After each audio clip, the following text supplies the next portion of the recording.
सुनो, तुम वही लड़की जिलाता हो ना? और तुम कौन हो? मैं लियुबा हूँ। मैं तो यहाँ अक्सर ही आती रहती हूँ क्योंकि आकिफ और एडसे से मेरे बहुत अच्छे ताल्लुकात हैं। मुझे यहाँ की काफी बातों का इल्म है। मैं तुम्हारे बारे में सुन चुकी हूँ, बहुत अफसोस हुआ। अफसोस किस बात का? अल्लाह किसी दुश्मन को भी ऐसा शौहर ना दे जो बीमार हो और चलने फिरने के काबिल ही ना हो। खास तौर पर तुम जैसी खूबसूरत और स्टाइलिश औरत के लिए। वक्त गुजर जाता है और अच्छे साल भी गुजर जाते हैं। मैं अच्छी तरह समझती हूँ कि पैसे की अहमियत क्या होती है, और ये भी पता है कि पैसे से क्या कुछ खरीदा जा सकता है। तुम हर खूबसूरत चीज खरीद सकती हो, महंगे से महंगे कपड़े, महंगे जेवर और क्या कुछ नहीं। लेकिन वही पैसे तुम पर तो खर्च ही नहीं होते होंगे। तुम तो उन पैसों को बीमार शौहर के इलाज पर खर्च करती रहती होगी। हाँ, मैं तुम्हें समझ सकती हूँ। तुम क्या समझोगी? क्योंकि मैं इन हालात से गुजर चुकी हूँ।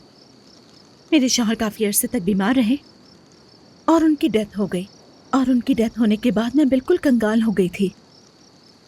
मेरे अपने ही रिश्तेदारों ने मेरी थोड़ी भी मदद ना की। लियुबा, ये बताओ कि ये नर्स कहाँ से आई और ये घर की मालिकिन बनकर क्यों रह रही है?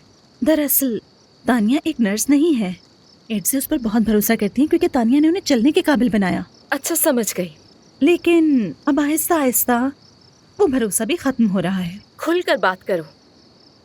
दरअसल आकिफ और तानिया के बीच कुछ चल रहा है और एड्से ने उन्हें मिलने से मना कर रखा है। और तानिया को भी अंदाजा है कि जब तक एड्से जिंदा है उसका आकिफ के साथ कोई मुस्तकबिल नहीं। और एड्से को ये खदशा है कि तानिया उसे जहर दे देगी। और इस सब में तुम क्या चाहती हो? तुम्हारी भी कोई गर्ज है ना? हाँ, मुझे सिर्फ एक नॉर्मल मर्द और एक अच्छी सी जिंदगी चाहिए, और इस सब में तानिया एक बहुत बड़ी रुकावट है। इसलिए मैं चाहती हूँ कि वो जल्दी से यहाँ से चली जाए।